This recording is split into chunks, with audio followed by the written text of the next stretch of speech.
días. ¿Se escucha?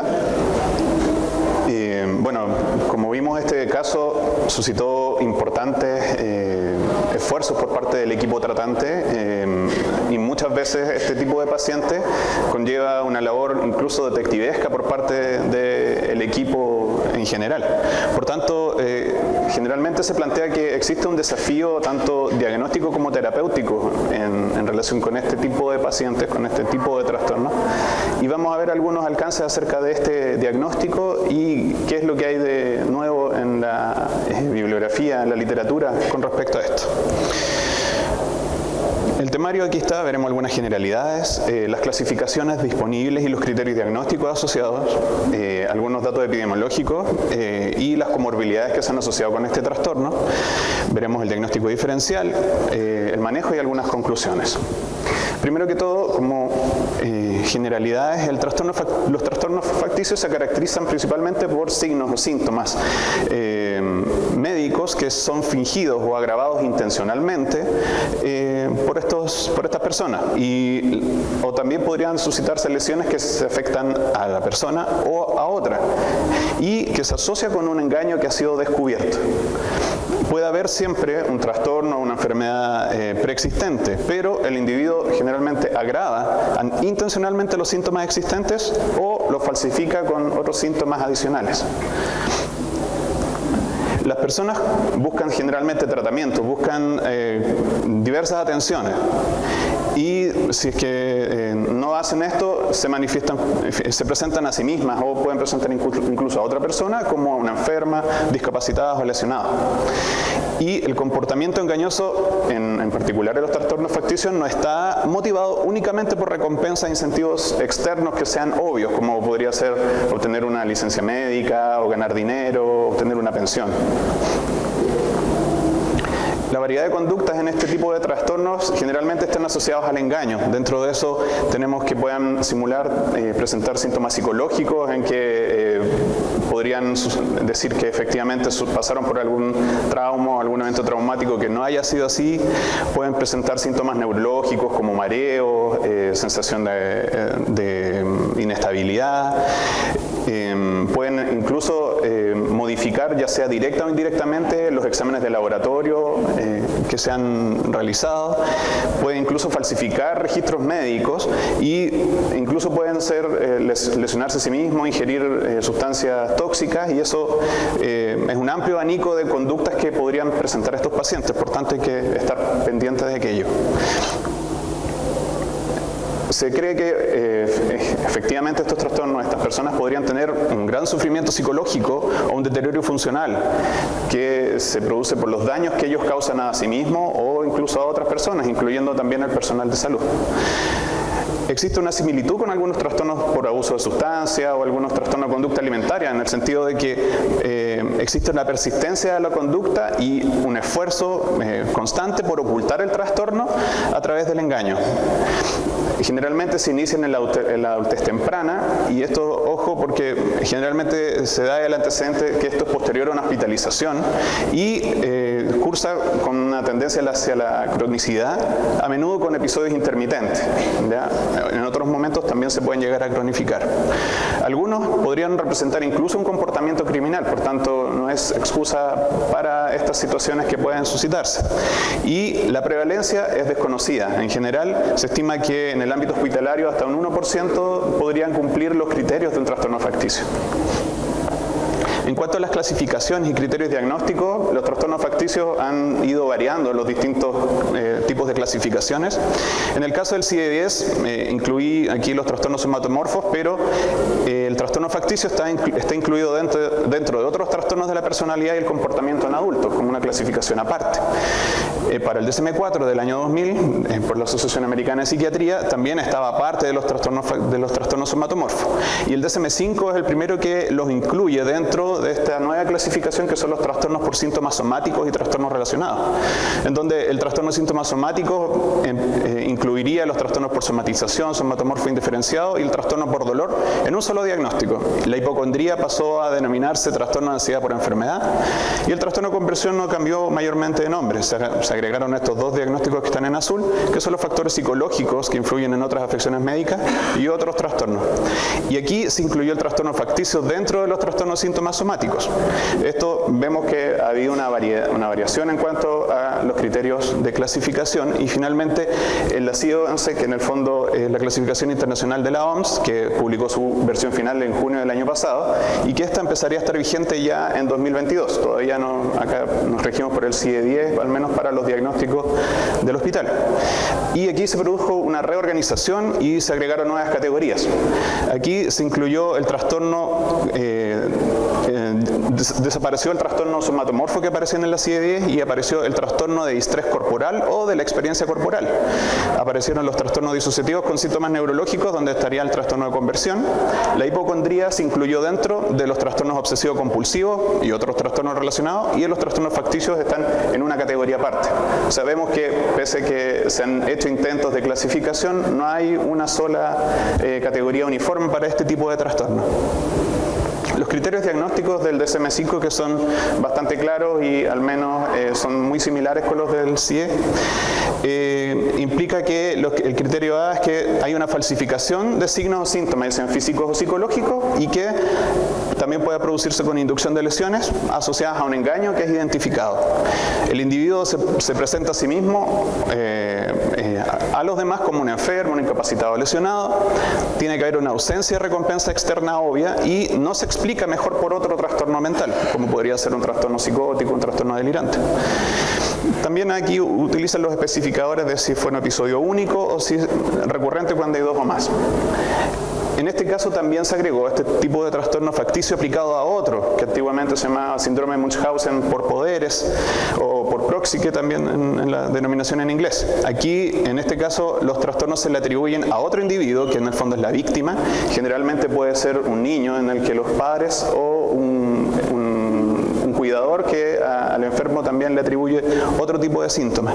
Y aquí es importante que el diagnóstico se aplique al autor y no a la víctima de este trastorno.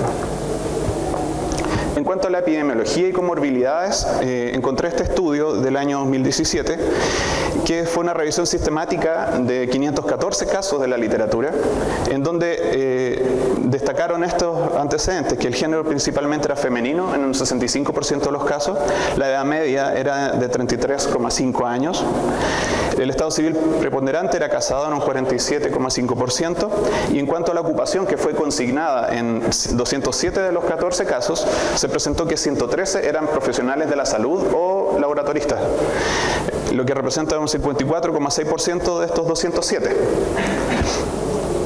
Otros factores que principalmente contribuyen al diagnóstico, en el fondo en esta revisión, fue que se habían descartado otras patologías. Este factor antiguamente era considerado como criterio para los diagnósticos clínicos, pero actualmente se ha sacado.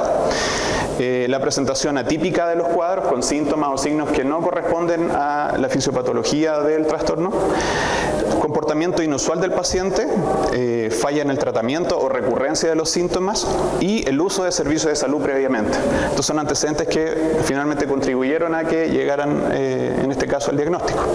En cuanto a las comorbilidades, este mismo estudio señala que habría comorbilidades médicas hasta en un 28% de los casos, lo que no es menor, y un 40% tendrían comorbilidades psiquiátricas.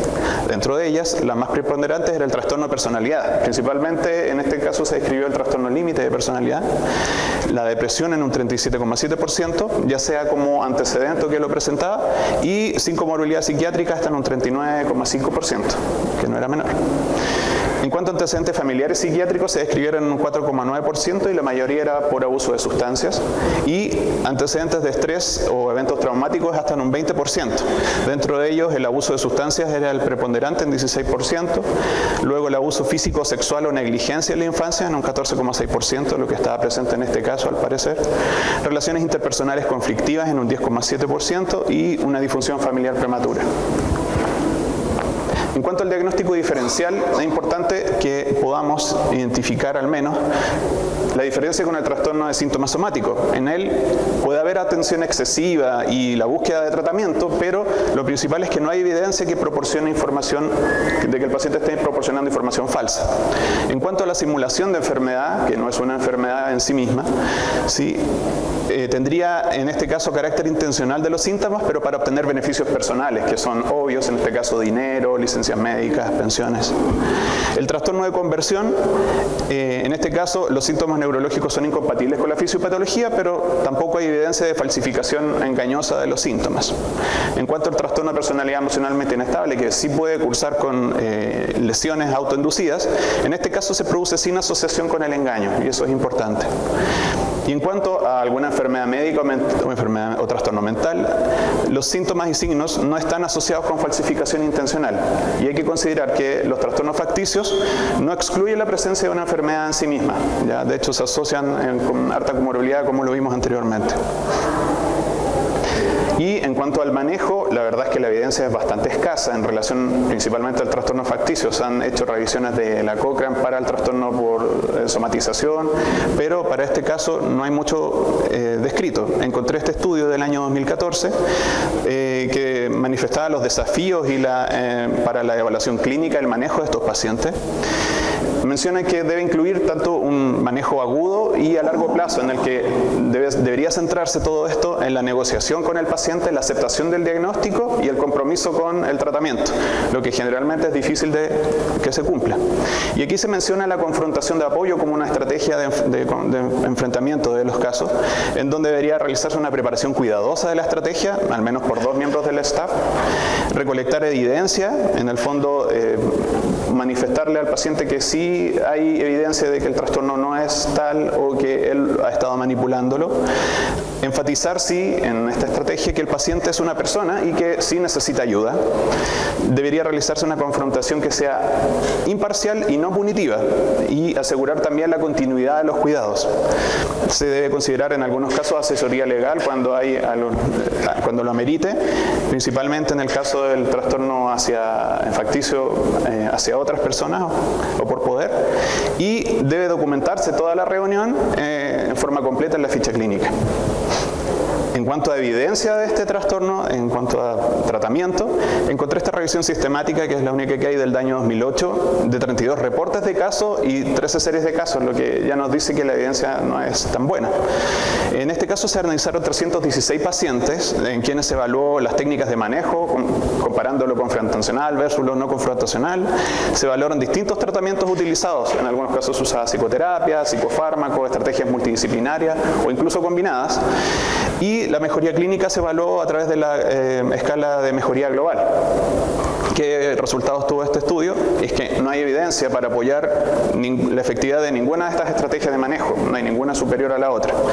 La única tendencia que se demostró es que había a mayor duración del tratamiento, mejores resultados, pero esto no resultó significativo.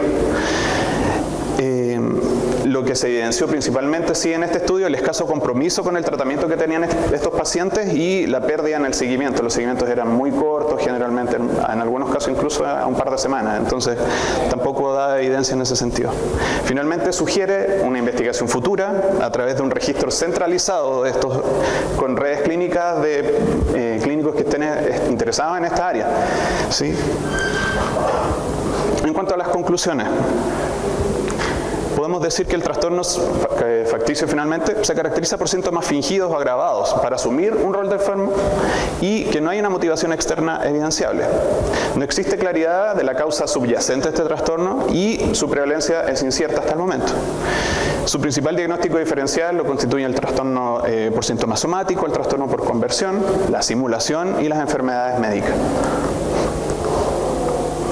Son pacientes que consultan frecuentemente para recibir diversos diagnósticos y tratamientos y que abarcan todo el espectro de la medicina, ¿sí? Muchos estudios demostraban que había muchas consultas en neurólogos, en dermatólogos, en distintos especialistas y que no siempre llegaban, y la menor de las veces llegaban a los psiquiatras. constituyen un desafío constante, puesto que suelen confundirse con diversos trastornos y no se han realizado investigaciones científicas que sustenten un manejo óptimo basado en la evidencia. Finalmente, se requiere realizar mayores seguimientos e investigaciones para mejorar la comprensión de este trastorno e intentar establecer guías clínicas para el manejo de estos pacientes. Esa es la bibliografía. Muchas gracias.